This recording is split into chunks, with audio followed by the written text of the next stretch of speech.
Hello! Welcome to IAC.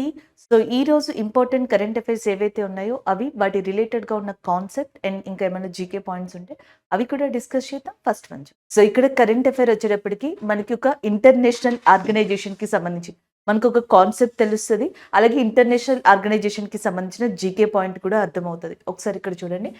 ఐఎస్‌బీఏ international seabed authority is in news. దీనికి కారణం మన Indian government.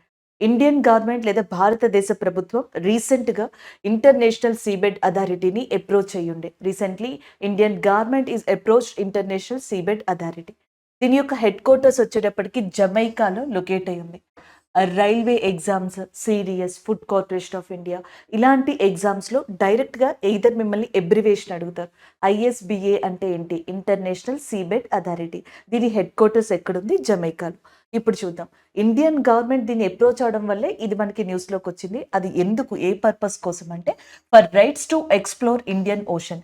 Hindu మహాసముద్రంలో కొంత మేరకు మేము వెలికితీతలు చేస్తాము, లేకపోతే అక్కడ ఎక్స్‌ప్లోర్ చేస్తాము, ఒకసారి అక్కడ పర్యవేక్షిస్తాము. దానికి సంబంధించి మాకు కొన్ని హక్కులు, రైట్స్, పర్మిషన్స్ ఇవ్వండి అని మన ఇండియన్ గవర్నమెంట్ ఇంటర్నేషనల్ సీబెడ్ అథారిటీని పర్మిషన్ అడుగుండే. అయితే అక్కడ ఏదైతే మనం పర్మిషన్ అడిగామో ఆ ఏరియాని కోబాల్ట్ రిచ్ క్రస్ట్ అని కూడా అంటారనమాట. అంటే అక్కడున్న భూపటలం, సముద్రం యొక్క భూపటలం ఏదైతే ఉందో అది కోబాల్ట్‌కి సంబంధించి చాలా ఎక్కువ నిక్షేపాల్ని కలిగి ఉంది. The particular part which India is requested to that international seabed authority and that particular crust is consist of more quantity of కోబాల్ట్‌గా చెప్పొచ్చు అనమాట. అండ్ ద నెక్స్ట్ వన్ దానికో పేరు కూడా పెట్టారు. ఏఎన్‌సీ మౌంట్ అని. ఏఎన్‌సీ మౌంట్ అంటే అర్థం ఇక్కడ మనకి అఫాన్సీ నికేటన్ సీ మౌంట్. అఫాన్సీ నికేటన్ సీ మౌంట్‌గా దీన్ని చెప్పడం జరుగుతుందనమాట. నెక్స్ట్ వన్ చూడండి. దీని యొక్క డిస్క్రిప్షన్ చూడండి మనకి 400 టు 500 కిలోమీటర్స్ వైడ్ ఉంటదంట ఈ ప్రదేశం. 400 నుంచి 500 కిలోమీటర్ల వరకు విస్తీర్ణంతో కూడి ఉంటది. And 3000 kilometres depth Indian ocean depth కాదు. హిందూ మహాసముద్రం ఏముంటది కదా! ఆ పాయింట్‌లో చూసుకుంటే ఇండియా దగ్గర నుంచి 3000 కిలోమీటర్ల దూరంలో లొకేట్ అయ్యి ఉంది. అంతేకాకుండా 400-500 కిలోమీటర్స్ వైడ్ అనేది లొకేట్ అయ్యి ఉందండి. ఏది? అఫాన్సీ నికేటన్ సీ మౌంట్ అనేది. మనకి ఇందులో కోబాల్ట్‌తో పాటుగా నికెల్, మాంగనీస్, కాపర్ లాంటి నిక్షేపాలు కూడా లొకేట్ అయ్యి ఉన్నాయి. ఇది మనకి కరెంట్ అఫైర్. గుర్తుంటది కదా! క్వెషన్స్ ఎలా అడుగుతారో చూడండి. డైరెక్ట్‌గా మనకి recently an seamount is in news. It is related to which of the following ocean. ఈ క్రింది ఏ మహాసముద్రాలలో ఈ ఏఎన్ సీ మౌంట్ అనేది ఇటీవల వార్తల్లోకి వచ్చింది. పసిఫిక్ మహాసముద్రం, Indian ocean, Atlantic ocean, Arctic ocean. అప్పుడు మనకు ఆన్సర్ ఏమవుతది? Indian ocean is the correct answer. లేదు ఇక్కడి నుంచి హెడ్ క్వార్టర్స్ 2 క్వెషన్స్‌ని ఇలాగ మనకి ఫ్రేమ్ చేసే అవకాశాలు చాలా ఎక్కువ ఉన్నాయి. సరే అసలు ఎందుకు అప్రోచ్ అయింది? దీనికి సంబంధించిన మొత్తం న్యూస్ అనేది ఒకసారి ఇక్కడ చూద్దాం. దాన్ని చూసే ముందర మనకి తెలియాల్సిన ఇంకొక ఇంపార్టెంట్ థింగ్ ఏంటంటే ఇక్కడ ఉంది చూడండి. మనకి సముద్రం ఏదైతే ఉంటదో ఇండియన్ ఓషన్‌కి సంబంధించి కావచ్చు, Arabian sea and bay of Bengal సముద్రాలకి సంబంధించి కొంత మేరకు మాత్రమే మన పరిధిలోకొస్తది. ఒక కంట్రీ పరిధిలోకొస్తది. మిగిలిందంతా కూడా ఏమవుతది అంటే ఒక ఇంటర్నేషనల్ ఆర్గనైజేషన్ ఏదైతే ఉంటదో సో అది మనకి అథారిటీగా ఉంటది. ఎవరికైతే అర్థం కాలేదో ఇంకొకసారి ఇక్కడ చూడండి. సో సాధారణంగా ఏంటంటే ఇటు మనకి బే ఆఫ్ బెంగాల్ ఇదంతా మనకి సముద్రమే ఉంటది. ఈ సముద్రంలో ఎంత వరకు ఇండియాకి సంబంధించి రైట్స్ ఉంటాయి? ఎందుకంటే ఇటువైపు మిగతా కంట్రీలు ఐలాండ్స్ కూడా ఉంటాయి. ఇటువైపు కూడా మనకి అరేబియన్ సముద్రం ఉంటది. మిగతా కంట్రీలు ఐలాండ్స్ కూడా ఉంటాయి. ఒక కంట్రీకి కొంత మేరకు మాత్రమే సముద్రంకి సంబంధించి రైట్స్ ఉంటాయి. అది ఎంత వరకు అంటే 200 నాటికల్ మైల్స్ వరకు. ఎంత వరకు అంటే 200 నాటికల్ మైల్స్. మన సముద్ర తీర ప్రాంతం దగ్గర నుంచి ఆ 200 నాటికల్ మైల్స్ మధ్యలో ఉన్న ప్రాంతాలని ఇలా విభజిస్తారు. ఒకటి టెరిటోరియల్ సీ అంటారు. ఇది మన కోస్టల్ ఏరియా దగ్గర నుంచి చూసుకుంటే 12 నాటికల్ మైల్స్ డిస్టెన్స్‌లో ఉంటది. నెక్స్ట్ ఎక్స్‌క్లూజివ్ ఎకనామిక్ జోన్ అని చెప్పేసి ఒకటి ఉంటది. అలాగే కాంటిజియస్ జోన్ అని ఉంటది. కాంటిజియస్ జోన్ అనేది మన సముద్ర తీరం నుంచి చూసుకుంటే 24 నాటికల్ మైల్స్ డిస్టెన్స్‌లో ఉంటది. అదే గనక నెక్స్ట్ ఎక్స్‌క్లూజివ్ ఎకనామిక్ జోన్ అనేది 200 నాటికల్ మైల్స్ దూరంలో ఉంటది. ఇలా ఎందుకు అంటే సో ఈ టెరిటోరియల్ సీ దగ్గర ఏంటంటే మనకి షిప్స్‌ని ఉంచడం గానీ, ఫిషింగ్ కావచ్చు, మనకి crude oil oil, natural gas ఇవన్నీ కూడా వెలికి తీస్తాం కదా. సో ఇవన్నీ ఇక్కడ జరుగుతూ ఉంటాయి. ఎక్స్క్లూజివ్ ఎకనామిక్ జోన్లో ఏంటంటే వేరే కంట్రీల వాళ్ళు మన కంట్రీలోకి అన్నెసరీగా రాకుండా ఉండేలాగా సో ఇక్కడ గస్తీ కాయడం, ప్రొటెక్ట్ చేయడం, ఇక్కడ ఏమైనా మినరల్స్ ఉంటే ఎక్స్ప్లోర్ చేయడం, అండ్ ఫ్లోరా అండ్ ఫనా ఏమైనా ఇంపార్టెంట్ మనకి ప్లాంట్స్ కావచ్చు, జంతువులు ఉంటే వాటిని పరిరక్షించడం, ఇవన్నీ ఇక్కడ జరుగుతాయి. 200 నాటికల్ మైల్స్ దాటిన తర్వాత వీటిని హై సీస్ అని చెప్పేసి అంటారు, లేదా ఓపెన్ సీస్గా కూడా జనరల్గా పిలవడం జరుగుతుంది అనమాట. సో ఇలాంటివి ఏవైతే సముద్రాలు ఉంటాయో ఇవి ఏ కంట్రీకి సంబంధించినవి కాదు. ప్రపంచంలో ఇలా 60% వరకు కూడా మనకి సీ వాటర్ అనేది ఓపెన్ సీస్ లేదా హై సీస్ రూపంలో ఉంటుంది అనమాట. సో ఇది ఏ కంట్రీకి సంబంధించింది కాదు. దీన్ని ఇంటర్నేషనల్ ఆర్గనైజేషన్స్ మానిటర్ చేసుకుంటూ ఉంటాయి, అంటే కంట్రీలకు మధ్యలో గొడవలు రాకుండా. సో ఇక్కడున్న ఏదైతే ప్లాంట్స్ కావచ్చు, యానిమల్స్ కావచ్చు, మినరల్స్ కావచ్చు, అన్నీ వాటి పర్యవేక్షణలో ఉంటాయి. ఇప్పుడు మన ఇండియన్ గవర్నమెంట్కి సంబంధించి హిందూ మహాసముద్రంలో ఈ ఏఎన్ సీ మౌంట్ అనే పాయింట్ కనిపించింది కదా, అది 200 నాటికల్ మైల్స్ అవతల కనిపించింది. ఈ లోపల ఉంటే మనం అసలు ఇంటర్నేషనల్ సీబెడ్ని అడగాల్సిన అవసరం లేదు, బట్ ఈ బయట ఉంది కదా. సో ఇక్కడ ఉన్నప్పుడు మనం ఖచ్చితంగా ఒక ఇంటర్నేషనల్ ఆర్గనైజేషన్ పర్మిషన్ అనేది కంపల్సరీ. ఇలాంటివన్నీ చూసుకునే ఇంటర్నేషనల్ ఆర్గనైజేషన్ ఏది అంటే United Nation convention on the law of sea. United Nation convention on the law of sea, UNCLOSగా చెప్తాం. దీని హెడ్ క్వార్టర్స్ జమైకాలోనే ఉంది. ప్రపంచంలో ఉన్న 60% ఆఫ్ వరల్డ్ సీ ఏదైతే ఉంటుందో దాని యొక్క మానిటరింగ్ అంతా కూడా ఇది చూసుకుంటుంది. దీని యొక్క వన్ ఆఫ్ ద అంగంగానే మనం ఇంటర్నేషనల్ సీబెడ్ అథారిటీ అని చెప్పొచ్చు. మన వాళ్ళు ఇక్కడికి పోయి పర్మిషన్ అడిగారనమాట, మాకు ఇట్లా పర్మిట్ ఇవ్వండి, రైట్స్ ఇవ్వండి అని. సో వరల్డ్ ఓషన్ డే అనేది ఎప్పుడు 8th జూన్న మనకి వరల్డ్ ఓషన్ డే, ప్రపంచ మహాసముద్రాల దినోత్సవం అనేది 8th జూన్న మనం సెలబ్రేట్ చేసుకోవడం జరుగుతుంది అనమాట. ఇది ఇంకొక పాయింట్గా మీరు స్టాటిక్ పాయింట్గా గుర్తుపెట్టుకోవచ్చు. నాకు ఇది కష్టం అవుతుంది సింపుల్గా గుర్తుపెట్టుకోవడం ఎలా అన్నప్పుడు ఒకసారి ఇక్కడ చూసుకోండి. మన సముద్ర తీర ప్రాంతం దగ్గర నుంచి చూసుకున్నట్టయితే 200 నాటికల్ మైల్స్ వరకు కూడా అంతా మన ఆధీనంలో ఉంటుంది, గవర్నమెంట్ ఆఫ్ ఇండియా లేదా ఒక కంట్రీ యొక్క ఆధీనంలో ఉంటుంది, పర్టికులర్ కంట్రీకి సంబంధించి. అయితే 200 నాటికల్ మైల్స్ తర్వాత మిగతాదంతా కూడా ఇంటర్నేషనల్ ఆర్గనైజేషన్ మనం చెప్పుకున్నామే వీళ్ళ యొక్క ఆధీనంలో ఉంటుంది. సో ఇప్పుడు ఇక్కడ మనకి కొన్ని ఏవైతే మినరల్స్ ఉన్నాయి అనే ఒక ఇన్ఫర్మేషన్ కావచ్చు, దానికి సంబంధించి కొంతవరకు మనకి ఇన్ఫో అనేది ఉంది. సో దాన్ని ఇప్పుడు మనం రీసెర్చ్ చేయాలి, పరిశోధన చేయాలి. కానీ ఇది మన కింద లేదు, ఏరియా ఇంటర్నేషనల్ ఆర్గనైజేషన్ కింద ఉంది. సో అందుకని చెప్పేసి మనం ఇప్పుడు వీన్ని అప్రోచ్ చేయం. ఆల్రెడీ శ్రీలంక ఈ ఏరియాలో ఇదైతే పరిధి ఏదైతే ఉంటుందో శ్రీలంక కొన్ని స్పెషల్ రైట్స్ మేరకు అక్కడ కొంతవరకు కూడా ఎక్స్ప్లోర్ చేస్తుంది. అండ్ ఈవెన్ చైనా యొక్క వెజల్స్, చైనా యొక్క షిప్స్ కూడా ఉన్నాయి. అలాంటప్పుడు ఇండియా కనుక ఇప్పుడు రైట్స్ అడిగి అక్కడికి వెళ్ళలేదు అనుకోండి, సో తర్వాత ఇండియాకి ఎకనామికల్గా అండ్ నెక్స్ట్ వచ్చేటప్పటికి ఏరియా పరంగా కూడా కొంత ప్రాబ్లం అయ్యే ఛాన్స్ ఉంది. అందుకే మన వాళ్ళు రీసెంట్గా ఇప్పుడు వీళ్ళని అప్రోచ్ అవ్వడం జరిగింది. ఇది కరెంట్ అఫైర్ అనమాట. అప్రోచ్ అయిన తర్వాత వీళ్ళు పర్మిషన్ ఇస్తారా ఇవ్వరా, దాని తర్వాత చైనా ఏం చెప్తుంది, శ్రీలంక ఏం చెప్తుంది అనేది ఇంకా న్యూస్లో వస్తూనే ఉంటుంది ఒక 2 months వరకు. అసలు ఏం జరుగుతుంది అనేది మీరు అలా జనరల్గా న్యూస్లో చదువుకోవడమే. కానీ ఎగ్జామ్ పాయింట్ ఆఫ్ వ్యూలో ఇవన్నీ కూడా మీకు యూజ్ అయ్యే ఛాన్సెస్ ఎక్కువ ఉంటాయి అన్నమాట. ఇది ఇంటర్నేషనల్ సీబెడ్ అథారిటీకి సంబంధించిన న్యూస్. ఇది బాగా మంచిగా ఇచ్చారు న్యూస్ పేపర్లో ఈ ఆర్టికల్కి సంబంధించి. అలాగే నెక్స్ట్ వన్ చూడండి ఒకసారి, ఇక్కడ ఈ రిలేటెడ్ న్యూస్ చూద్దాం. టైగర్ ట్రింఫో అనేది ఇండియన్ నేవీ, USA నేవీ రీసెంట్గా కండక్ట్ చేస్తున్న యుద్ధ విన్యాసం. దీన్ని మెయిన్గా విశాఖపట్నంలో కండక్ట్ చేస్తున్నారు. అయితే 1 day బిఫోర్ న్యూస్ ఏంటి అంటే విశాఖపట్నానికి కాకినాడకి మధ్యలో ఉన్న సముద్ర ప్రాంతంలో కూడా ఈ యుద్ధ విన్యాసాన్ని కొంత మేరకు నిర్వహిస్తారంట. And next one Milan exercise, 12th edition of Milan exercise 2024లో మనకి విశాఖపట్నంలో జరిగింది. మోర్ దెన్ 50 కంట్రీస్ పార్టిసిపేట్ చేయడం జరిగింది. అందులో ఇండియాకి సంబంధించిన INS విక్రాంత్, INS విక్రమాదిత్య కూడా పార్టిసిపేట్ చేశాయి. And the next one Jal Prahar exercise. So Jal Prahar exercise Indian నేవీకి అండ్ ఇండియన్ ఆర్మీకి సంబంధించి ఇది కాకినాడ దగ్గర ఆంధ్రప్రదేశ్లో జరిగింది. And the next one operation Sankalp. Operation Sankalp రీసెంట్గానే చెప్పుకున్నాం, 100 days కంప్లీట్ అయిందని. ఈ రెడ్ సీ దగ్గర, ఎర్ర సముద్రం దగ్గర గల్ఫ్ ఆఫ్ ఆడెన్ అనే ప్రాంతం, గల్ఫ్ ఆఫ్ ఆడెన్ వచ్చేటప్పటికి రెడ్ సీని అరేబియన్ సీని కనెక్ట్ చేసే ప్రాంతంగా మనం చెప్పడం జరుగుతుంది. ఇక్కడ మనకి పైరేట్స్ ఎక్కువైపోయారని, షిప్స్, వెజల్స్ వీటన్నిటిని కూడా మనకి హైజాక్ చేస్తున్నారన్న వల్ల మన ఇండియన్ నేవీ కావచ్చు, ఇండియన్ ఎయిర్ ఫోర్స్ మిగతా వాళ్ళ యొక్క సహాయంతో అక్కడ ఆపరేషన్ సంకల్ప్ అనే దాన్ని లాంచ్ చేసి 100 days కంప్లీట్ అయింది. దాని గురించి మనం డిస్కస్ చేసాం. ఇండియన్ నేవీ చీఫ్ ఎవరైతే ఉన్నారో అడ్మిరల్ ఆర్ హరికుమార్ గారు, ఆయన రీసెంట్గా ఈస్టర్న్ నేవీ కమాండ్ ఆంధ్రప్రదేశ్లోని విశాఖ విశాఖపట్నం ఎక్కడైతే ఉందో ఆ ప్రాంతంలోని ఈస్టర్న్ కమాండ్ని విజిట్ చేయడం జరిగింది. దాంతో పాటుగా కొన్ని బ్లాక్స్ని కూడా ఈయన మనకి ఇనాగ్రేట్ చేయడం జరిగింది. కొన్ని సమావేశాల్లో పాల్గొన్నారు. ఇదంతా రీసెంట్ కరెంట్ అఫైర్స్ అండి. ఆపరేషన్ సంకల్ప్ కావచ్చు, ఈస్టర్న్ నేవీ కమాండ్ని రీసెంట్గా విజిట్ చేయడం కావచ్చు, మిలాన్ యుద్ధ విన్యాసం, టైగర్ ట్రింఫు యుద్ధ విన్యాసం, ఇవన్నీ కూడా దీనికి రిలేటెడ్ కరెంట్ అఫైర్స్ అన్నమాట. This is all about this current affair. Recently Indian government is approach international seabed authority which is located in Jamaica. ఎందుకు మనకి అప్రోచ్ అయింది? కోబాల్ట్ రిచ్ క్రస్ట్ ఎక్స్ప్లోరేషన్ కోసం. ఎక్కడ? ఇండియన్ ఓషన్లో.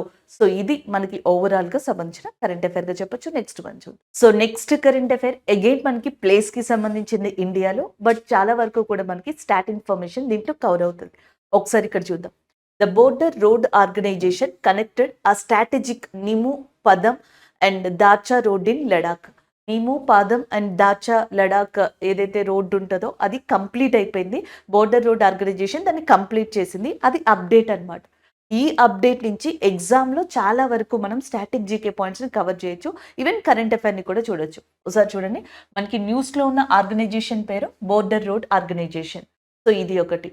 సో నెక్స్ట్ వచ్చేటప్పటికి దీనికి డైరెక్టర్ జనరల్గా వచ్చేటప్పటికి బోర్డర్ రోడ్ ఆర్గనైజేషన్కి శ్రీనివాసన్ గారు ఉన్నారు. లెఫ్టినెంట్ జనరల్ ఆర్ శ్రీనివాసన్ గారు ఎవరైతే ఉన్నారో ఆయన మనకి director general of border road ఆర్గనైజేషన్కి ఉన్నారు. ఇది ఏది కంప్లీట్ చేసింది? నిమ్ము, పదం, దార్చా రోడ్ ఏదైతే ఉంటుందో దీన్ని కంప్లీట్ చేసింది బోర్డర్ రోడ్ ఆర్గనైజేషన్. సో ఇది వచ్చేటప్పటికి దీన్ని జస్కార్ హైవే అని కూడా పిలుస్తారు, లేదా జాన్స్కర్ హైవే అని కూడా పిలుస్తారు. దీని లెంత్ 298 కిలోమీటర్స్గా ఉంది. అదే కరెంట్ అఫైర్. సో ఇక్కడ ఈ హిడెన్ పాయింట్స్ ఏమున్నాయి కరెంట్ అఫైర్లో అనేది ఒకసారి ఇక్కడ చూద్దాం. మనకి కావాల్సింది మెయిన్గా Ladakh area. Ladakh one of the important ప్లేస్గా లే అనే ప్రదేశాన్ని చెప్తాం. ఈ లే అనే ప్రదేశంలోనే కోల్డ్ డెజర్ట్ అనేది కూడా ఉంది. మనకి భారతదేశంలో మంచు ఎడారి, కోల్డ్ డెజర్ట్ ఉన్న ఏరియా లే ప్రాంతం అనమాట. One of the highest area in ఇండియాగా కూడా చెప్పొచ్చు అనమాట. అలాంటి లడాక్ ప్రదేశంలోని లేకి దగ్గరగా ఉన్న border area Chinese border area లేదా టిబెటన్ బోర్డర్ ఏరియా దగ్గరగా ఉంది. అండ్ దట్టు ఈ ప్రాంతం అంతా కూడా లైన్ ఆఫ్ యాక్చువల్ కంట్రోల్ ఎల్ఏసికి దగ్గరగా ఉంటుంది, లైన్ ఆఫ్ యాక్చువల్ కంట్రోల్కి. సో ఇది మనకి ఎప్పటి నుంచో థ్రెట్ ఉన్న ప్రాంతం కూడా. ఈ ప్రాంతంలో వింటర్ సీజన్ వచ్చేటప్పటికి కనెక్టివిటీ అనేది సరిగ్గా ఉండదు. సో మనకి శీతాకాలం విపరీతంగా ఉండడం వల్ల ఇక్కడ యాక్సెస్ అనేది చాలా వరకు ఉండదు, ట్రాన్స్పోర్టేషన్ యాక్సెస్ అనేది. మన వాళ్ళు ఏం చేశారంటే ఆల్రెడీ గతంలో శ్రీనగర్ నుంచి కార్గిల్, కార్గిల్ నుంచి నీము, నీము టు లే ఒక వేని ఆల్రెడీ కన్స్ట్రక్ట్ చేసుకుని పెట్టుకున్నారు, ఒక హైవేని. సో ఇది ఒక పాస్ ఉంది. కాకపోతే వింటర్లో కంప్లీట్గా దీంతోనే యాక్సెస్ చేసి అక్కడికి వెళ్ళడం అనేది కష్టమైపోతుంది. అందుకనే మన వాళ్ళు ఈ 298 కిలోమీటర్స్ రోడ్ ఒక దాన్ని మనకి ఏర్పాటు చేశారు. దీనివల్ల ఏమవుతుంది అంటే ఇక్కడ చూడండి, హిమాచల్ ప్రదేశ్ దగ్గర మనాలి అనే ప్రాంతం ఉంది కదా, మనాలి నుంచి దార్చాకి రోడ్డు కనెక్ట్ అవుతుంది. దార్చా నుంచి షింకూలా అనే ప్లేస్కి కనెక్ట్ అవుతుంది. అక్కడి నుంచి పదంకి కనెక్ట్ అవుతుంది. అక్కడి నుంచి నీముకి కనెక్ట్ అవుతుంది. నీము నుంచి లేకి వెళ్ళిపోవచ్చు అనమాట. ఇలా డైరెక్ట్ వే లేదు కాబట్టి మనకి ఇలా వేని కనెక్ట్ చేశారనమాట. ఒకసారి ఇక్కడ చూడొచ్చు, దార్చా అనే ప్రదేశం, పదం అనే ప్రదేశం, దాని తర్వాత నీము అనే ప్రదేశం, ఈ 3 ప్రదేశాలతో లే అనే దాన్ని కనెక్ట్ చేశారు. ఆల్రెడీ మనకి ఈ రూట్ యాక్సెస్ ఉన్న వింటర్ టైంలో ప్రాబ్లం అవుతుంది కాబట్టి ఇప్పుడు ఈ రూట్ నుంచి వెళ్ళిపోవచ్చు అనమాట. సో ఆ రోడ్ని కన్స్ట్రక్ట్ చేసింది ఎవరంటే బోర్డర్ రోడ్ ఆర్గనైజేషన్. ఇలా ఎందుకు చేసాం? వింటర్ టైంలో కూడా అక్కడ ట్రాన్స్పోర్టేషన్ ఆగకూడదు, ఆ ప్లేస్ సేఫ్గా ఉండాలి. ఎందుకంటే ఆల్రెడీ బోర్డర్ ఏరియాకి అండ్ థ్రెట్ ఏరియాకి చాలా దగ్గరలో ఉంది కాబట్టి. హిమాచల్ ప్రదేశ్కి జమ్మూ లడాక్ని కనెక్ట్ చేసేదిగా మీరు గుర్తుపెట్టుకోవచ్చు, లేదా మనాలి టు లే అనే ప్రాంతాన్ని కనెక్ట్ చేసేదిగా కూడా గుర్తుపెట్టుకోవచ్చు. మధ్యలో మనకి ఇంపార్టెంట్గా ఒక పాస్ కూడా ఉంది, షింకూలా అని చెప్పేసి. షింకూలా అనేది లడాక్ అండ్ హిమాచల్ ప్రదేశ్ని కనెక్ట్ చేసే ఒక కనుమగా కూడా చెప్పడం జరుగుతుంది. ఇది ఒక క్వశ్చన్గా మీరు గుర్తుపెట్టుకోవచ్చు అనమాట. This is all about this current affair. డైరెక్ట్గా ఇది గుర్తుపెట్టుకుంటే చాలు, ఎవరు ఇచ్చారు అనేది. కాకపోతే ఒక్కొక్కసారి ఏమని అడుగుతారంటే ఈ వే అనేది లైన్ ఆఫ్ కంట్రోల్కి దగ్గరగా ఉందా, లైన్ ఆఫ్ యాక్చువల్ కంట్రోల్కి దగ్గరగా ఉందా? Line of control Pakistan Jammu Kashmir side ఇటు ఉంటుంది అనమాట, లైన్ ఆఫ్ యాక్చువల్ కంట్రోల్ ఇటు సైడ్ ఉంటుంది. అది ఒక పాయింట్ అడిగే ఛాన్స్ ఉంది. రెండోది వచ్చేటప్పటికి దీంట్లో ఉన్న హిడెన్ పాస్ ఏది? షింకూలా అనమాట. మనకి షిప్కిలా ఉందా, షింకూలా ఉందా, నతులా ఉందా, ఇలాంటి క్వశ్చన్స్ అడిగే ఛాన్సెస్ ఉంటాయి. రీసెంట్గా స్నో లెపర్డ్కి సంబంధించిన పాపులేషన్ని కౌంట్ చేశారు ఇండియాలో. మంచు చిరుతపులికి సంబంధించిన సంఖ్య. ఇండియాలో మంచు చిరుతపులులు ఎన్ని ఉన్నాయంట? 718 ఉన్నాయంట టోటల్గా. 718 snow leopards are there in India. అందులో అత్యధికంగా ఉన్నవి ఎక్కడ మంచు చిరుత పులులు అంటే లడాఖ్లో దాదాపుగా 477 స్నో లెపర్డ్స్ అనేవి లొకేట్ అయి ఉన్నట్టుగా చెప్తా ఉన్నారనమాట. అలాగే నెక్స్ట్ వన్ చూడండి, ఇక్కడ వచ్చేటప్పటికి సెలా టన్నెల్, సెలా కనుమ ఏదైతే ఉందో సెలా పాస్ అనేది మనకి రీసెంట్గా న్యూస్లో ఉంది. నిన్న మనం డిస్కస్ చేసుకున్నాం కూడా. అరుణాచల్ ప్రదేశ్ అస్సాం మధ్యలో కనెక్టివిటీ కోసం దీన్ని కన్స్ట్రక్ట్ చేస్తున్నారు. అరుణాచల్ ప్రదేశ్లో ఒక మంకీని రీసెంట్గా రికగ్నైజ్ చేశారు, దానికి సెలా అని చెప్పేసి పేరు పెట్టారు అని. ఉత్తరాఖండ్లో సిల్కియా టన్నెల్ ఏదైతే ఉందో ఇది న్యూస్లో ఉంది.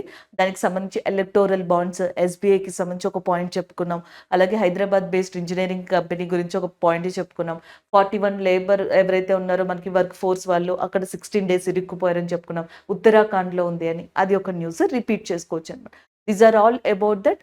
మనకి ఏమని అంటాము, జస్కారా పాస్కి సంబంధించింది, జస్కారా హైవేకి సంబంధించింది. అదే మనకి నిము పదం దాచా హైవేగా ఉంది. Recently is in news. Next one చూద్దాం. సో నెక్స్ట్ వన్ చూడండి, government has directed NCCF and NEFED to initiate procurement of 5 lakh tons of onions for the buffer requirement directly from the farmers. So రైతుల నుంచి నేరుగా మనకి 5 లక్షల టన్నుల దాకా ఉల్లిపాయలు ఏవైతే ఉంటాయో అవి కొనుగోలు చేయమని గవర్నమెంట్ NCCFని NEFEDని కూడా ఇటీవల మనకి డైరెక్ట్ చేయడం జరిగింది అండ్ ఆర్డర్ చేయడం జరిగింది. దానికి సంబంధించిన కరెంట్ అఫైర్ ఇది. ఒకసారి ఇక్కడ మీరు చూడొచ్చు, NCCF యొక్క ఎబ్రివేషన్ ఏంటి అంటే national cooperative consumers federation of India limited. National cooperative consumers federation of India లిమిటెడ్గా NCCFని చెప్పొచ్చు. NEFED అంటే అర్థం ఏంటంటే national agriculture cooperative marketing federation of ఇండియాగా చెప్తామన్నమాట. So national agriculture cooperative marketing federation of ఇండియాని 2 అక్టోబర్ 1958 ఏర్పరిచారు. అంతకు ముందర మనకి మల్టీ స్టేట్ కోఆపరేటివ్ సొసైటీ చట్టం ఉండేదన్నమాట. 1912లో తీసుకొచ్చారు. మల్టీ స్టేట్ కోఆపరేటివ్ చట్టం కింద మనకి కోఆపరేటివ్ సొసైటీస్ కొన్ని బిఫోర్ ఇండిపెండెన్సే ఏర్పడ్డాయి. 1915 ఆ ప్రాంతం నుంచి హుబ్లీ ప్రాంతం దగ్గర ఏర్పడటం స్టార్ట్ అయింది. అలాగా అప్పట్లో తీసుకున్న చట్టం కింద కొంచెం ఇంప్లిమెంట్ చేసి ఇండియాకి ఇండిపెండెన్స్ వచ్చిన తర్వాత NEFED అనే దాన్ని తీసుకొచ్చారు. అగ్రికల్చర్ రిలేటెడ్ కమోడిటీస్ ఉంటాయి కదా, వ్యవసాయానికి సంబంధించిన వస్తువులు, పంటలు ఇవన్నీ ఉంటాయి కదా, వీటిని మార్కెటింగ్ చేయడం, ప్రమోట్ చేయడం, వీటికి సంబంధించి వ్యాపారం చేయడం అనేది NEFED యొక్క ముఖ్యమైన రోల్ అనమాట. సో ఇప్పుడు ఈ రెండు కలిసి ఏం చేయాలంటే అండ్ రైతుల దగ్గర నుంచి 5 lakh tons వరకు కూడా ఆనియన్స్ని కొనుగోలు చేయాలి ఫర్ ద బఫర్ స్టాక్ కోసం అని చెప్పేసి ఇది ఇక్కడ కరెంట్ అఫైర్గా చెప్తున్నారు. ఇలాంటి దాంట్లోనే ఒక రిలేటెడ్ కాన్సెప్ట్ మనం చూడొచ్చు. మినిమం సపోర్టింగ్ ప్రైస్ అని చెప్పేసి అంటాం, MSPగా చెప్తాం. దీన్ని కనీస మద్దతు ధర అంటాం. దీని మీద రైతులు తిరుగుబాట్లు చేయడం కావచ్చు, రైతులు డిమాండ్ చేయడం, ఇవన్నీ మనం చూస్తూ ఉన్నాం. కొంతవరకు ఈ కరెంట్ అఫైర్లో ఆ కాన్సెప్ట్ని అర్థం చేసుకోవడానికి ట్రై చేద్దాం. మినిమం సపోర్టింగ్ ప్రైస్ ఏంటి అంటే, సో రైతులు ఎవరైతే ఉంటారో వాళ్ళు పండించే పంటకి సంబంధించి నష్టపోకుండా ఉండడానికి గవర్నమెంట్ ముందే కొన్ని పంటలకి మద్దతు ధరని ప్రకటిస్తుంది. అది ప్రకటించిన ధరకే పంటలు పండించిన తర్వాత కూడా గవర్నమెంట్ దాన్ని మనకి కొనుగోలు చేయడం జరుగుతుంది. దాన్ని మినిమం సపోర్టింగ్ ప్రైస్ అంటాం. అంటే ఫర్ ఏ అనే ఒక ఫార్మర్ ఫర్ ఎగ్జాంపుల్ రైస్ని పండిద్దాము అనుకున్నారు అనుకోండి. సో ఆల్రెడీ ఈయన పండించక ముందరే ఈ సంవత్సరానికి సంబంధించి గవర్నమెంట్ ఒక అనౌన్స్మెంట్ ఇస్తుంది, రైస్ని ఇంతవరకు మేము కొనుగోలు చేస్తాం ఇంతవరకు అని. దీనివల్ల ఏమవుతుంది, రైతు పంట పండించే టైంకి, పంట పండించాలంటే 1 month 2 months కాదు కదా, ఆల్మోస్ట్ మన 6 months అబౌవ్ ప్రాసెస్, 6 నెలలు పైగా కదా. ఆ చివరెండ్కి వచ్చేటప్పటికి ఒకవేళ ఫర్ ఎగ్జాంపుల్ మార్కెట్లో ప్రైజెస్ పడిపోయినా సరే గవర్నమెంట్ ముందుగా రైతుకి ఏదైతే కనీస మద్దతు ధర చెప్పిందో ఆ క్రాప్కి అదే మద్దతు ధరకి ఆ పంటని ఖచ్చితంగా కొంటదనమాట. సో దానివల్ల రైతుకి ఏంటి, మార్కెట్ ప్రైజెస్తో సంబంధం ఉండదు కాబట్టి సో జనరల్గా మనకి ఏమవుతుంది అంటే రైతు నష్టపోకుండా ఉంటారు అనేది ఈ కాన్సెప్ట్ యొక్క వాదన, మినిమం సపోర్టింగ్ ప్రైస్. అండ్ దీనివల్ల ఏంటంటే వాళ్ళకి కూడా ధైర్యం వస్తుంది, పంటల్ని పండించవచ్చు అనమాట. కానీ దీంట్లో కొన్ని ప్రాబ్లమ్స్ ఉన్నాయి. గవర్నమెంట్ అన్ని పంటలకి కనీస మద్దతు ధర ఇవ్వదు, ఓన్లీ 23 పంటలకి మాత్రమే ఇస్తుంది, 23 క్రాప్స్కి ఇస్తుంది అనమాట ఈ మినిమం సపోర్టింగ్ ప్రైస్ అనేది. ఇది డైరెక్ట్ క్వశ్చన్ అడగచ్చు. అండ్ రెండోది వచ్చేటప్పటికి ఏంటంటే ఇదేమీ పర్టికులర్ చట్టం కాదు, మినిమం సపోర్టింగ్ ప్రైస్ని గవర్నమెంట్ కావాలనుకుంటే ఎప్పుడైనా ఆపేయచ్చు. మనకి నేషనల్ ప్లానింగ్ కమిషన్‌ని ఆపేసి నీతి ఆయోగ్‌ని ఎట్లా తీసుకొచ్చారు? అంటే జనరల్‌గా చెప్తున్నాను. ఎందుకంటే ఇది ఒక పర్టిక్యులర్‌గా ఒక చట్టబద్ధ సంస్థగా గాని, ఆర్గనైజేషన్‌గా గాని, లేదా చట్టంగా గాని దీన్ని తీసుకురాలేదు. మినిమమ్ సపోర్టింగ్ ప్రైస్‌ని గవర్నమెంట్ రైతులు నష్టపోకుండా నిర్వహిస్తుందంతే. కావాలంటే గవర్నమెంట్ దీన్ని ఆపేయొచ్చు. అందుకు రైతులు భయపడుతున్నారు. రైతులు ఎందుకు భయపడుతున్నారంటే దీనికి రెగ్యులారిటీ అనేది ఏం లేదు. అండ్ దీనికి సంబంధించి సెక్యూరిటీ కూడా ఏం లేదు. అలాగే ఓన్లీ ఫ్యూ క్రాప్స్‌కి మాత్రమే ఇవ్వడం జరుగుతుంది. ఇది ఒక ప్రాబ్లమ్. ఇది చట్టబద్ధంగా పర్ఫెక్ట్‌గా ఒక పర్టిక్యులర్‌గా ఆర్గనైజ్డ్‌గా లేకపోవడం వల్ల, ఒక సిస్టమాటిక్ అప్రోచ్ లేకపోవడం వల్ల ఏం జరుగుతుందో చూడండి. భారతదేశం మొత్తంలో ఈ చట్టం అమలు అంటే ఈ సిస్టమ్ అమలు కావట్లేదు. బీహార్‌లో అసలు మినిమమ్ సపోర్టింగ్ ప్రైజే లేదంట. కనీస మద్దతు ధరే లేదంట. బీహార్‌లో మనకి అక్కడ అగ్రికల్చర్ సెంటర్స్ అని ప్యాక్స్ అని చెప్పేసి ఉన్నాయన్నమాట. సో, వాళ్ళే కొనుగోలు చేస్తారు రైతుల దగ్గర నుంచి. వాళ్ళకి ఇష్టమైన టైంలో కొనుగోలు చేయడం ఇలాంటివన్నీ చేస్తా ఉంటారంట. దానివల్ల రైతులు చాలా నష్టపోతా ఉన్నారు. అలాగే 2014లో శాంత్ కుమార్ కమిటీ అనే ఒక కమిటీని ఏర్పాటు చేసి మినిమమ్ సపోర్టింగ్ ప్రైస్ గురించి అసలు తెలుసుకోమన్నారు. వాళ్ళు ఏం చెప్పారంటే ఇండియా మొత్తంలో ఓన్లీ 6% వరకు రైతులు మాత్రమే కనీస మద్దతు ధర వల్ల లబ్ధి పొందుతున్నారు. ఎందుకంటే మినిమమ్ సపోర్టింగ్ ప్రైస్ యొక్క మెయిన్ ఉద్దేశం ఏంటి? ఒక రైతు 50% కన్నా ఎక్కువ రాబడిని తెచ్చుకోవాలి. అండ్ మోర్ దెన్ 50% కన్నా ప్రాఫిట్‌ని తెచ్చుకోవాలనే ఉద్దేశంతోనే మినిమమ్ సపోర్టింగ్ ప్రైస్‌ని పెట్టారు. ఒకటి 6% రైతులే దీన్ని యూజ్ చేసుకుంటున్నారు. 2 అన్ని క్రాప్స్‌కి లేవు. 3 అసలు గ్యారంటీయే లేదు. 4 అసలు పర్టిక్యులర్‌గా ఇండియా మొత్తంలో దీన్ని కంప్లీట్‌గా ఒక చట్టబద్ధంగా తీసుకురాలేకపోతున్నారు. సో, ఐదోది వచ్చేటప్పటికి ఏంటంటే అనుకున్న టార్గెట్‌ని కూడా ఎంఎస్‌పీ రీచ్ కావట్లేదు. ఇవన్నీ ఎంఎస్‌పీలో ఉన్న ఫ్లాస్ అని. అందుకే రైతులకి, గవర్నమెంట్‌కి మధ్య మినిమమ్ సపోర్టింగ్ ప్రైస్‌కి సంబంధించి ప్రాబ్లమ్స్ అనేవి రావడం జరుగుతుంది. ఇందులో కొన్ని ఖరీఫ్ పంటలు, రబీ పంటలు ఇలాంటివన్నీ ఉంటాయి. ఈ 23 పంటల్లో ఏదైనా న్యాయం జరుగుతుందా అంటే అది ఓన్లీ షుగర్ కేన్‌కి మాత్రమే. చెరకుకు మాత్రమే అండ్ కరెక్ట్‌గా ప్రైస్ అనేది వీళ్ళు నిర్ణయిస్తారు. అండ్ లాభదాయకంగానే కొనాలి. ఇవన్నీ ఉంటాయి చెరకుకి తప్పించి 22 క్రాప్స్‌కి అటు ఇటు ఫ్లక్చుయేట్ అవుతా ఉంటాయి. సో, ఇలాంటివన్నీ మనం గవర్నమెంట్ ఆఫ్ ఇండియా తరపున చూడొచ్చు. ఏది మినిమమ్ సపోర్టింగ్ ప్రైస్ అని. అలాగే నెక్స్ట్ వచ్చేటప్పటికి బఫర్ స్టాక్ కోసం అని చెప్పేసి రైతుల దగ్గర నుంచి ఇట్లా ఆనియన్స్ కావచ్చు, రైస్ కావచ్చు, గోధుమల్ని కొనడమని ఇవన్నీ మనం చూస్తా ఉంటాం. ఇలాంటి వాటిలో భాగంగానే ఎన్‌సీసీఎఫ్‌కి, నాఫెడ్‌కి గవర్నమెంట్ ఏమని ఆర్డర్ ఇచ్చింది? 5 లాక్స్ టన్స్ వరకు కూడా ఆనియన్స్‌ని మీరు ఫార్మర్స్ దగ్గర నుంచి పర్చేస్ చేయండి. సో, పర్చేస్ చేసి బఫర్ స్టాక్ కింద ఉంచాలి అన్నట్టుగా చెప్పడం జరిగిందనమాట. ఇది ఇప్పుడొచ్చిన అప్డేట్. ఇంకొకటి చాలా సంవత్సరాలు అసలు మినిమమ్ సపోర్టింగ్ ప్రైస్ ఫస్ట్ మొదలైంది గోధుమల కోసం మొదలైందంట. అలా 23 క్రాప్స్ వరకు దాన్ని ఎక్స్‌టెండ్ చేసుకుంటూ తీసుకొచ్చారు. చాలా సంవత్సరాల తర్వాత ఇప్పుడు for the first time minimum supporting ప్రైస్‌లో గోధుమ యొక్క ధరల్ని పంచారు. అంటే గవర్నమెంట్ ఇంతవరకు మేము కొంటామని చెప్పుంటది కదా!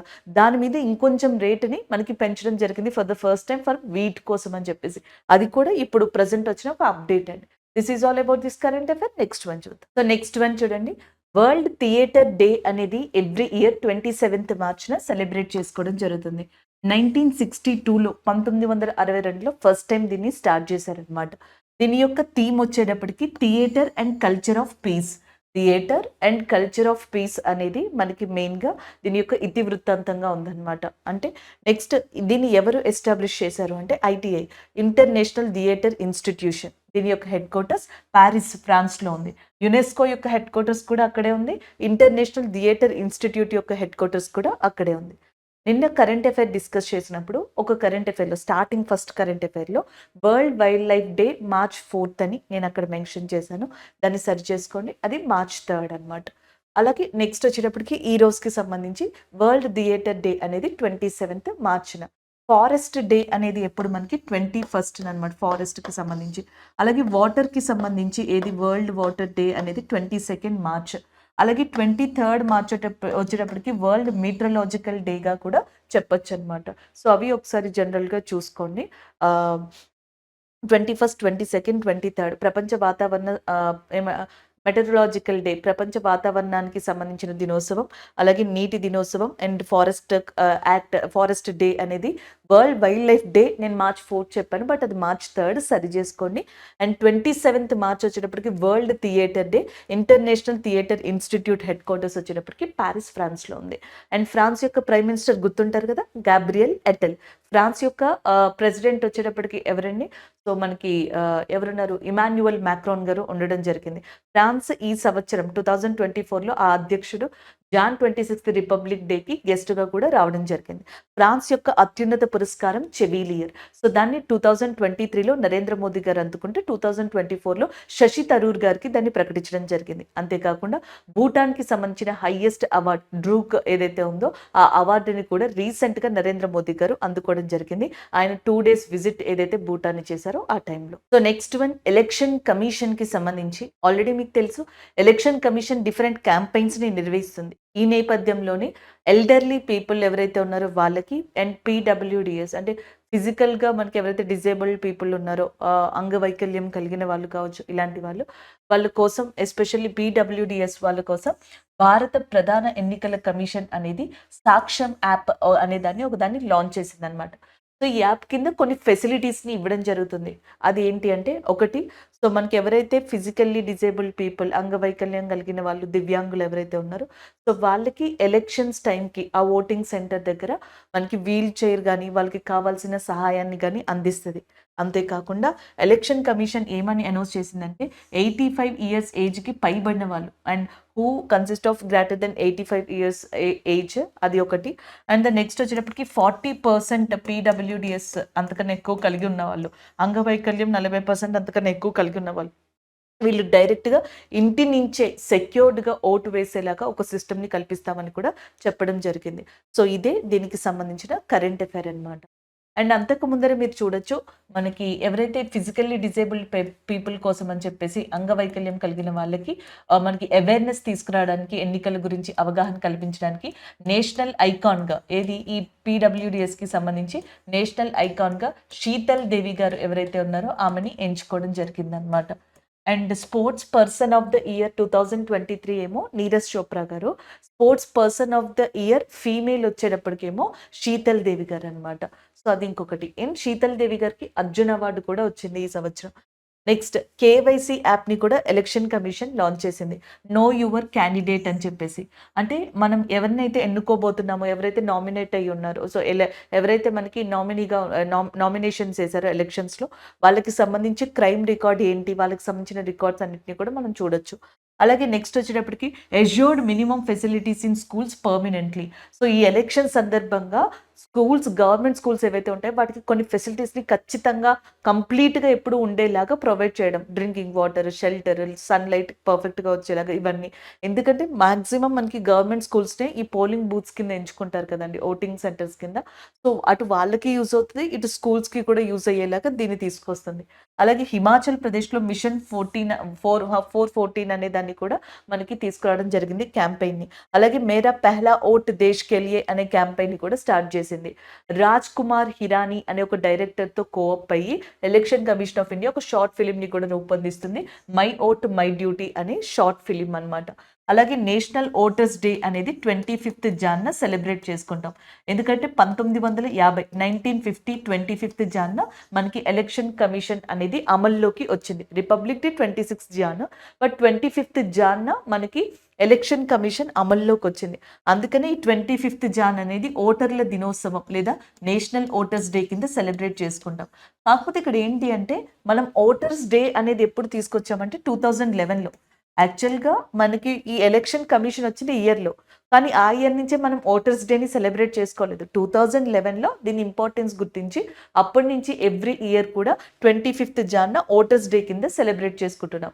ఈ సంవత్సరం మనం సెలబ్రేట్ చేసుకుంటున్న voters day 13th voters day, 13వ ఓటర్ల దినోత్సవం. ఎప్పుడు 25th Jan సెలబ్రేట్ చేసుకుంటున్నాం. దాని యొక్క థీమ్ వచ్చేటప్పటికి nothing like voting, I vote for sure.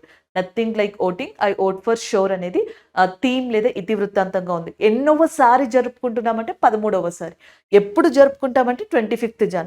ఎప్పుడు అమల్లోకి వచ్చింది అంటే 1950లో అమల్లోకి వచ్చింది. ఎలక్షన్ కమిషన్ ఆఫ్ ఇండియా, భారత ప్రధాన ఎన్నికల సంఘాన్ని, అందులో ఉన్న పర్సన్స్ని నియమించేది ప్రెసిడెంట్ ఆఫ్ ఇండియానే. Election commissioner of India and chief election commissioner వీళ్ళందరూ కూడా they are appointed by president of ఇండియాగా చెప్పొచ్చు. చీఫ్ ఎలక్షన్ కమిషనర్ సిఈసిగా మనకి ప్రెసెంట్ ఎవరున్నారు, రాజీవ్ కుమార్ గారు ఎవరైతే ఉన్నారో ఆయన చీఫ్ ఎలక్షన్ కమిషనర్గా ఉన్నారు. అండ్ ప్రెసెంట్ ఎలక్షన్ కమిషనర్స్గా ఇద్దరు కొత్త వాళ్ళని నియమించారు కదా, జ్ఞానేష్ కుమార్ గారు, సుఖ్బీర్ సింగ్ సాంధు గారు ఉన్నారనమాట. అంతకు ముందర ఎవరు రెసిగ్నేట్ రెసిగ్నేషన్ ఇచ్చారు అంటే అరుణ్ గోయల్ గారు అంతకు ముందర రిజైన్ చేయడం జరిగింది. జస్ట్ వీళ్ళ అపాయింట్మెంట్కి ముందరగా చెప్పొచ్చు. సో ఇది దీనికి సంబంధించిన అప్డేట్ అండి కరెంట్ అఫైర్. నెక్స్ట్ వన్ చూద్దాం. సో నెక్స్ట్ వన్ రీసెంట్గా ప్రపంచంలోని గ్లోబల్ రిచెస్ట్ క్యాపిటల్స్ ఏవైతే ఉంటాయో లేదా సిటీస్ ఏవైతే ఉంటాయో రిచెస్ట్ సిటీస్ అనేవి దాని యొక్క లిస్ట్ రీసెంట్గా రిలీజ్ అయింది. దాంట్లో ఫర్ ద ఫస్ట్ టైం ఆసియాలో చైనాని ఇండియా ఓవర్టేక్ చేసింది, లేదా చైనాకి సంబంధించిన బీజింగ్ని ఇండియాకి సంబంధించిన ఫినాన్షియల్ క్యాపిటల్ అయిన ముంబై అనేది మనకి ఓవర్టేక్ చేసింది. దానికి సంబంధించిన కరెంట్ అఫైర్ ఇది.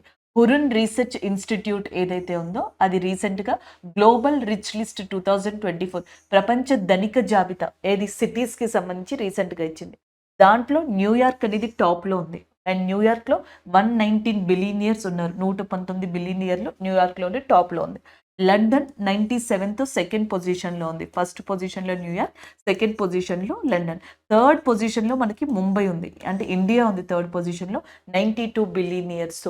అండ్ బీజింగ్ వచ్చేటప్పటికి ఫోర్త్ పొజిషన్లో 91తో ఉంది. ఫిఫ్త్ అండ్ సిక్స్త్ పొజిషన్ కూడా చైనాకి సంబంధించిన సిటీసే ఉన్నాయన్నమాట ఇక్కడ. అలాగే next Mumbai financial capital of ఇండియాగా అంటాం. ఇక్కడ మనకి రిలయన్స్ యొక్క అధినేత ముఖేష్ అంబానీ కావచ్చు, వాళ్ళ ఫ్యామిలీ కావచ్చు, గౌతమ్ అదానీ ఫ్యామిలీ, అండ్ హెచ్సిఎల్కి సంబంధించి శివనాడార్ గారి యొక్క ఫ్యామిలీ, సెరమ్ ఇన్స్టిట్యూట్ పూనావాలా గారి family, and Kumaramangalam Birla, and as well as డిమార్ట్కి సంబంధించి రాధాకిషన్ ధమాని. సో ఎవరైతే ఉన్నారో వీళ్ళందరూ కూడా మనకి ద హబ్ ఆఫ్ ముంబై కానీ చెప్పొచ్చు అనమాట.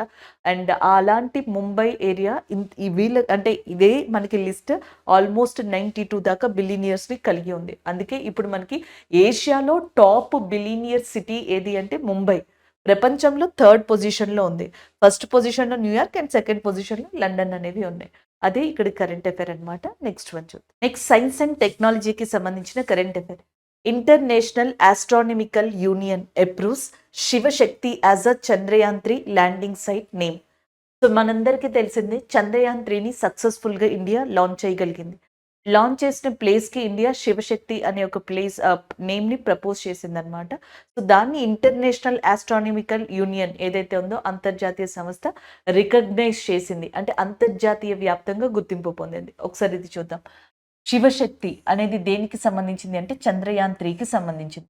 చంద్రయాన్ 3 అనే దాన్ని ఇండియా మనకి సతీష్ ధావన్ స్పేస్ సెంటర్ నుంచి ఆంధ్రప్రదేశ్లో 14th జూలై 2023 లాంచ్ చేసింది.